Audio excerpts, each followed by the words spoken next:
అభిరామ భట్టు అని పూర్వం ఒక మహాభక్తుడు ఉండేవాడు. ఆయన ఎప్పుడు అమ్మవారి దేవాలయంలో కూర్చుని ఉండేవాడు. తిరుకడైఊర్ అంటారు. షష్ఠి పూర్తులన్నీ చేసుకుంటుంటారు అక్కడ ఇప్పటికీ. తిరుకడైఊర్ అని అక్కడ మార్కండేయ మహర్షి ఆ ఎదురుగుండా ఉన్నటువంటి సరోవరంలో నీళ్లు కమండలంలో పట్టుకుని పరమశివలింగానికి అభిషేకం చేయడానికని వెళ్ళారు. వెళ్ళి ఇలా అభిషేకం చేస్తుంటే అందులో చిన్న జాజి కొమ్మ ఉండిపోయింది. ఆ జాజి కొమ్మ శివలింగం మీద పడి కిందకు వచ్చింది. పానవట్టంలోంచి వెళ్ళి ఏదో గుళ్ళో రావి చెట్టు మొలిచినట్టు అక్కడ ఒక మట్టి ఉంటే ఆ మట్టిలో ఆ జాజి తీగ తగులుకుని తీగ పెరిగింది. జాజి తీగ కదా అని వదిలేశారు. అది గుడి మీద పాకింది. ఇప్పటికీ ఒక్క తిరుకడవయ్యూరులో మాత్రం జాజి తీగ 365 రోజులు పూలుపూస్తుంది. అది మార్కండేయ మహర్షి కమండలంలోంచి పడింది.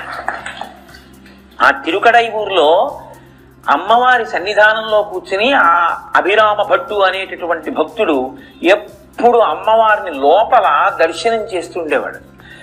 ఆయన లోపల అమ్మవారిని దర్శనం చేసి పొంగిపోతున్నాడు. ఆయన పొంగిపోతున్నప్పుడు అమ్మవారి ముఖమండలం కనపడుతోంది అభిరామ భట్టుకి. ఆవిడ ముఖం ఎలా ఉంటుంది? పూర్ణచంద్రబింబం ఎలా ఉంటుందో అలా ఉంటుంది. అటువంటి పూర్ణచంద్రబింబం లాంటి ముఖమండలాన్ని చూస్తూ ధ్యానంలో ఉన్నాడు. బాహ్య స్మృతి లేదు.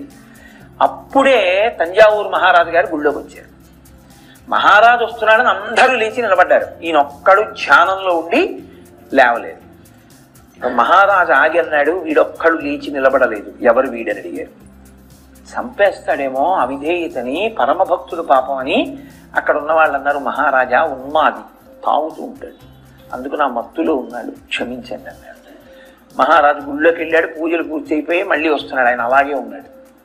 మహా తేజోమూర్తిగా ఉన్నాడు. ఆయన అమ్మవారి ముఖాన్ని చూస్తూ ఉండిపోయాడు. ఉండిపోతే తెల్లబోయాడు ఆ వచ్చినటువంటి రాజు. ఇతను ఉన్మాది కాడు, త్రాగుబోతు కాడు, మీరు అబద్ధం చెప్తున్నారు. ఇతను ధ్యానంలో ఉన్నాడు, ఎవరో మహాపురుషుడని నేను అనుకుంటున్నాను.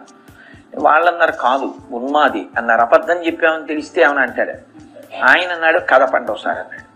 వాళ్ళు కదిపారు. ఆయన బహిర్ముఖుడయ్యాడు.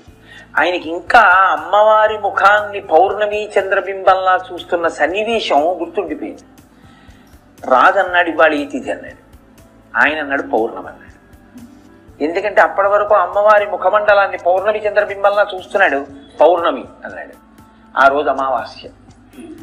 రాజు అన్నాడు నేను చీకటి పడ్డాక రాత్రి వస్తాను, నువ్వు నాకు పౌర్ణమి చంద్రబింబాన్ని చూపిస్తావా అన్నాడు. అంటే అభిరామ భట్ అన్నాడు అమ్మవారు ఉంది నాకెందుకు అన్న ధైర్యంతో తప్పకుండా చూపిస్తానన్నాడు. రాజు వెళ్ళిపోయాడు.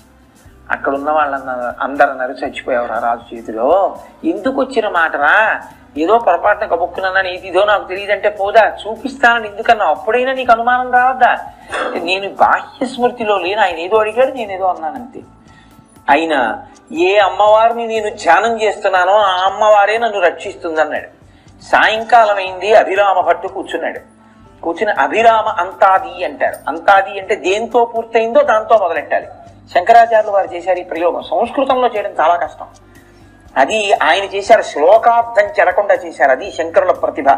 ఉద్ధృత నగపిదనుజ తనుజ కులామిత్ర మిత్ర శశి దృష్టే దృష్టే భవతి ప్రభవతి నభవతి కిం భవతి రస్కార.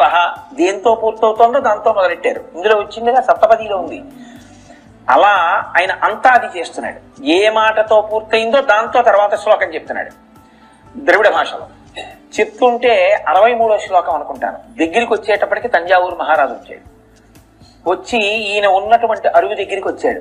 వచ్చి ఏది చంద్రబింబం అని అడిగాడు. కటిక చీకటి అమావాస్య, ఏది చంద్రబింబం అన్నాడు. ఈయన అదే పనిగా అమ్మవారి మీద శ్లోకం చెప్తున్నాడు. అమ్మవారు చూసింది. ఇక రాజు చంద్రబింబాన్ని చూపించలేదు కాబట్టి ఇతని కుట్టుక కత్తిరించండి అనబోతున్నాడు. అమ్మవారు వెంటనే తన చెవి తాటంకాన్ని ఒకదాన్ని తీసి ఆకాశంలోకి విసిరింది.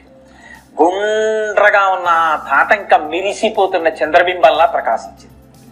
వెంటనే ఆయన అభిరామ భట్టు కాళ్ల మీద పడి అమావాస్య నాటి రాత్రి పౌర్ణమి చంద్రబింబాన్ని చూపించావు, అమ్మవారి చెవి తాటంక దర్శనమైంది నీకు, నీ వల్ల నాకు అని ఆయన కాళ్ల మీద పడి ఆయన్ని సత్కరించాడు.